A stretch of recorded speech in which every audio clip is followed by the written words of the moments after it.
Você já teve aquela sensação estranha de olhar para uma tarefa importante e sentir como se estivesse diante de um abismo? Como se fazer aquilo fosse impossível, mesmo sabendo que não é? Sabia que existe uma explicação científica para isso? E ela pode mudar completamente a forma como você enxerga a procrastinação. Procrastinação não é preguiça, não é falta de organização e não é falta de tempo. Procrastinação é o seu cérebro tratando o você do futuro como se fosse outra pessoa, um completo estranho. E se você não se importa com estranhos, por que faria algo difícil hoje para beneficiar alguém que você nem conhece direito? Mas o problema é que esse estranho é você.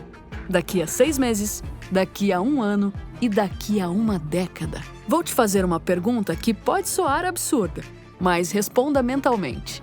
Se você pudesse dar R$500 para um desconhecido ou investir R$500 no seu próprio futuro, qual você escolheria?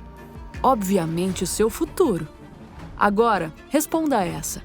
Se você pudesse passar a tarde assistindo filmes ou estudar 3 horas para uma prova que vai definir sua carreira, qual você escolheria? Se você é como 95% das pessoas, provavelmente escolheria ver filmes. Percebe a contradição? No primeiro caso, você claramente se importa com o seu futuro.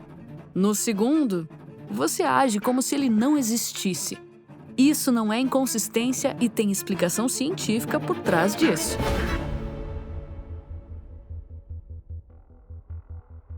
Imagine que você pudesse se encontrar com a versão mais velha de si mesmo e conversar olho no olho com quem você vai ser daqui a 40 anos. Curioso, certo? Foi exatamente isso que pesquisadores da Universidade de Stanford realizaram com um experimento, colocando estudantes em realidade virtual para conversarem com versões envelhecidas de si mesmos. Resultado?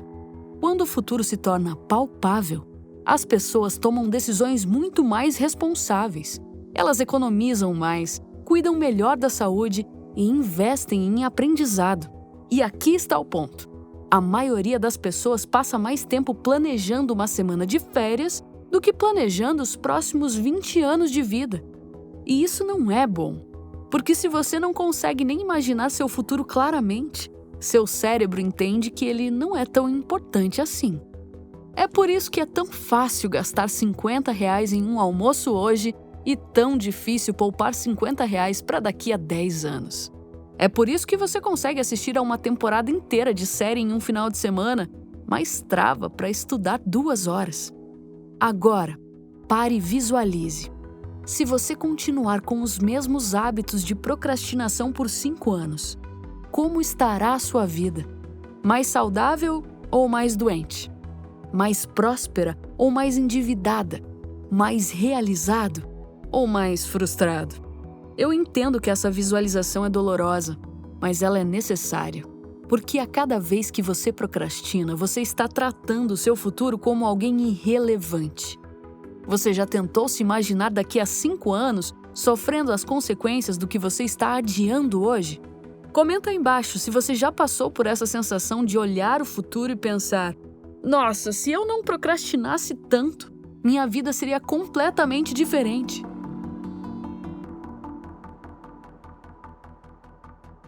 Pensa aí, em quantas vezes você já disse: na próxima segunda eu começo. Essa frase carrega uma armadilha psicológica que Timothy Pitchell e Hal Hershfield abordaram em seus estudos sobre a conexão com o eu futuro e como isso está ligado ao ato de procrastinar. Os fundamentos dessa conexão entre o presente e o futuro varia com o tempo, e ela funciona assim. Seu cérebro acredita que amanhã, semana que vem ou mês que vem, você vai estar em um estado emocional melhor, mais motivado, mais confiante, mais preparado. Só que quando o futuro vira presente, você continua sendo você mesmo, com os mesmos medos, as mesmas resistências e as mesmas desculpas. As pessoas que mais procrastinam acabam acreditando que o amanhã provavelmente será diferente, que no próximo dia haverá mais disposição, mais foco, mais vontade. Só que isso não é verdade. Por essa e por outras razões, as pessoas vivem o limbo da espera de melhoria de si mesmo que nunca chega. E enquanto isso, os prazos encurtam, a pressão aumenta e a ansiedade cresce. Você percebe isso? Entenda, procrastinar é como fazer um empréstimo emocional. Você pega emprestado tranquilidade hoje, mas quando a conta chega, ela vem com juros compostos de estresse, culpa e pressa. E esse mecanismo é viciante. Sempre que você evita uma tarefa, sua amígdala, o centro do medo no cérebro, relaxa. Mas por quê? Porque fugir de uma planilha ou de um relatório de entrega te dará mais alívio imediato, da mesma forma que te daria se você estivesse fugindo de um grande predador. Só que esse alívio é falso, dura minutos. E o que sobra depois é autoestima corroída, acúmulo de tarefas e um ciclo que vai se repetindo constantemente.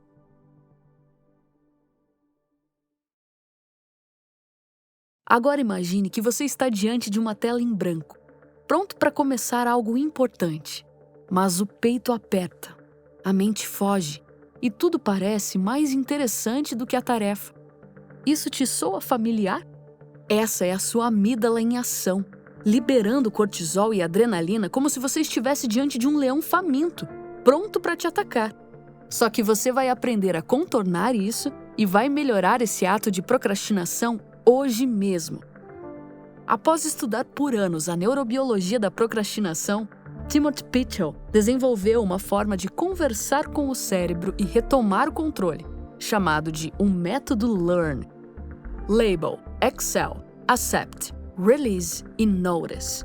Mas para facilitar, vamos utilizar outros nomes como rotular, expirar, aceitar, relaxar e observar.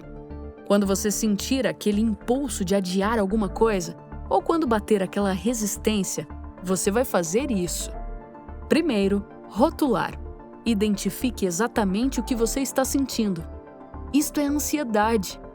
Isto é sobrecarga. Ou isso é medo de fracassar.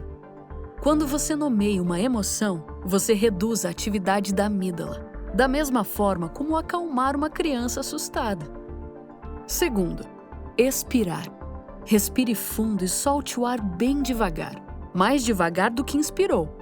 Isso ativa o sistema parasimpático, que é o oposto da resposta de luta ou fuga. Terceiro, aceitar. Pare de resistir ao que você está sentindo. Quando você luta contra uma emoção desconfortável, ela fica mais forte. Mas quando você aceita, ela perde esse poder. Quarto, relaxar. Solte a tensão dos músculos. Tente relaxar os ombros, o maxilar e as mãos. Se seu corpo estiver relaxado, a sua mente estará também. Quinto, observar. Procure no seu corpo onde está nascendo o impulso de procrastinar. Ele está no estômago, naquela compulsão de querer se alimentar? Ele está na sua cabeça? Vire um detetive da sua própria resistência. Esse processo dura 3 minutos, mas pode ser a diferença entre desistir e começar algo. Porque a vontade de procrastinar é como uma onda. Ela sobe, atinge o pico e passa. Mas se você resistir 3 minutos, provavelmente você vence. Você tem coragem de testar o método LEARN na próxima vez que sentir vontade de procrastinar? Conte nos comentários se você já tentou técnicas de respiração ou mindfulness para lidar com a ansiedade de fazer coisas difíceis.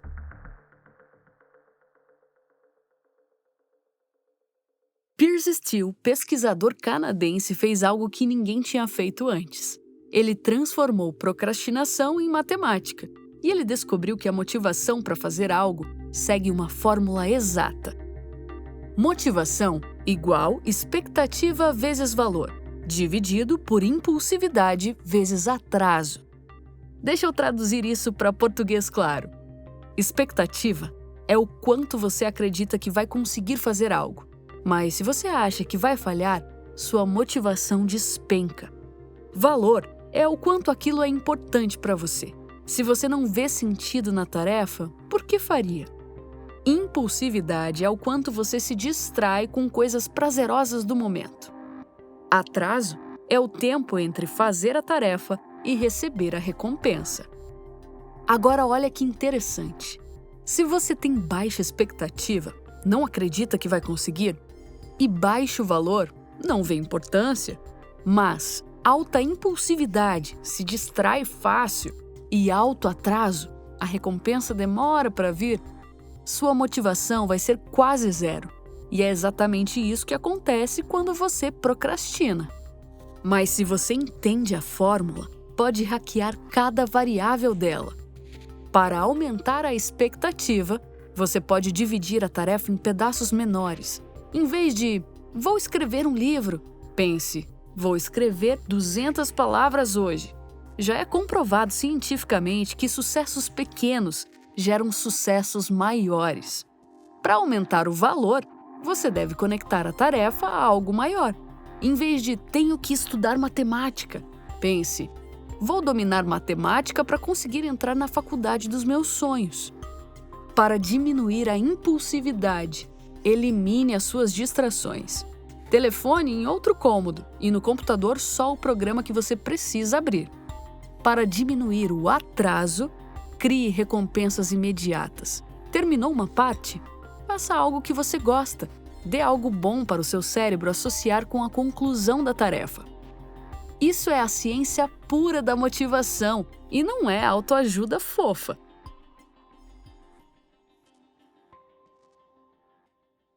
Agora imagine que você só pudesse assistir sua série favorita enquanto estivesse caminhando em uma esteira.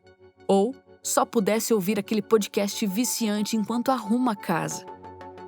Esse é o Temptation Bundling, criado por Catherine Milkman, que seria o empacotamento de uma tentação. Ele junta o dever com o prazer e cria uma parceria estratégica entre seu eu disciplinado e seu eu hedonista. No experimento dela, ela deu iPods para estudantes irem à academia, mas tinha um detalhe: eles só podiam ouvir seus audiolivros favoritos enquanto estavam malhando. Se quisessem saber o que acontecia no próximo capítulo, teriam que voltar à academia. Resultado? A frequência deles na academia aumentou mais de 50%. Por que isso funciona? Porque combate 2 problemas de uma vez. Te força a fazer o que você deve e limita o que você quer a momentos produtivos. E caso você queira aplicar isso na sua vida, faça o seguinte: só assista sua série favorita enquanto está caminhando em uma esteira. Só escute seu podcast preferido enquanto está limpando a casa. Só coma seu lanche gostoso depois de terminar uma parte do trabalho. A genialidade do empacotamento de tentações é que você não está resistindo à tentação.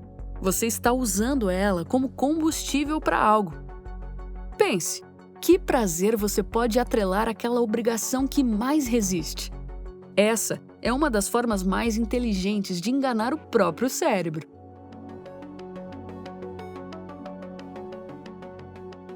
A maioria das pessoas planeja a semana como se fosse robô em um mundo perfeito.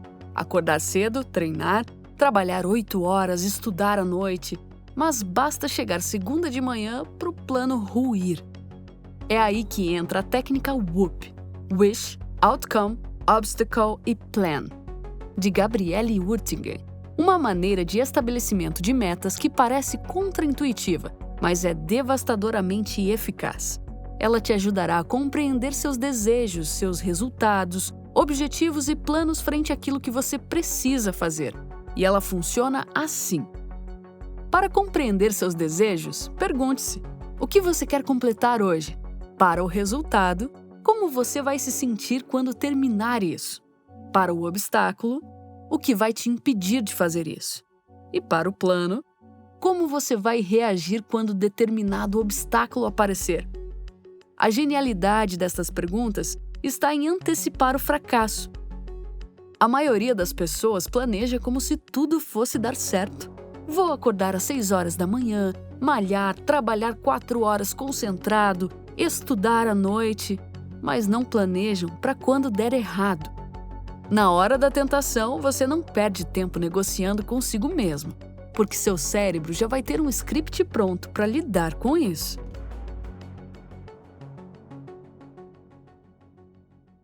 Quantas vezes você já evitou uma tarefa difícil, mas nesse meio tempo, organizou a mesa, limpou a casa, respondeu e-mails atrasados? Isso é procrastinação produtiva. Evitar fazer uma coisa importante, mas acaba fazendo várias outras úteis no processo.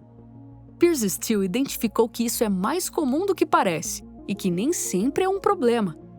Muitas vezes, a sua mente está sinalizando que a tarefa principal precisa ser repensada. Como, por exemplo, se a tarefa está grande demais, ela precisa ser quebrada. Se você não tem as habilidades necessárias ainda, significa que precisa estudar mais. Caso a tarefa não seja tão importante quanto você pensa, ela precisa ser reavaliada. Mas não para por aí. Adam Grant descobriu que os inovadores mais criativos pertencem a um grupo curioso, os procrastinadores moderados. Pessoas que não correm para executar tudo de imediato, porque isso mata a criatividade. Mas também não deixam para a última hora, porque isso gera apenas estresse. Elas praticam algo diferente, a procrastinação estratégica. Uma forma de adiamento intencional, uma pausa calculada para dar às ideias tempo de clarear, de se organizarem na mente, de se encaixarem como peças de um quebra-cabeça. Pense assim, quando você age rápido demais, você não dá espaço para a imaginação trabalhar. E quando você demora demais, você pode ficar refém do trabalho sob pressão. Logo, o meio termo é onde mora a genialidade. É como cozinhar um feijão. Se você tira da panela cedo demais, ele fica duro. Se esquece no fogo, queima e amarga. O ponto perfeito está no meio. É ali que o sabor aparece. O mesmo vale para você. Ao adiar uma tarefa com inteligência, você dá espaço para absorver informações que vão enriquecer sua visão, desenvolver habilidades que vão te deixar mais preparado, enxergar o problema sob uma nova ótica e descobrir conexões que antes estavam invisíveis. Com isso, você tem que saber diferenciar procrastinação estratégica da destrutiva, que é quando você foge de uma tarefa e não faz nada de produtivo no lugar, apenas se afoga em filmes, redes sociais ou soneca sem fim. Então, a questão não é como nunca procrastinar, mas como procrastinar de forma inteligente. Se você reparar, tudo que vimos aqui prova uma coisa: procrastinação não é preguiça. É o seu cérebro te enganando, tratando tarefas importantes como ameaças e fazendo você buscar alívio imediato. Só que cada vez que você cede, está jogando contra si mesmo, entregando o futuro nas mãos da procrastinação. A boa notícia é que existem formas práticas de virar esse jogo. Seja respirando para acalmar a mente, quebrando tarefas grandes em pedaços menores, ou usando prazeres como combustível para avançar. O ponto é, você não precisa lutar contra a sua biologia, mas aprender a jogar com ela. Agora, deixa eu te contar uma coisa. O futuro não vai esperar você se organizar. Ele chega, queira você ou não. E quando ele chegar, a pergunta que vai ecoar na sua cabeça é: eu tratei o meu futuro como um estranho ou como alguém que eu cuidei no presente? E você, o que vai responder? Deixe nos comentários para que possamos ler. Se esse vídeo fez sentido para você, se inscreva no canal, deixe seu like e compartilhe com quem precisa vencer a procrastinação de uma vez por todas. Até o próximo vídeo!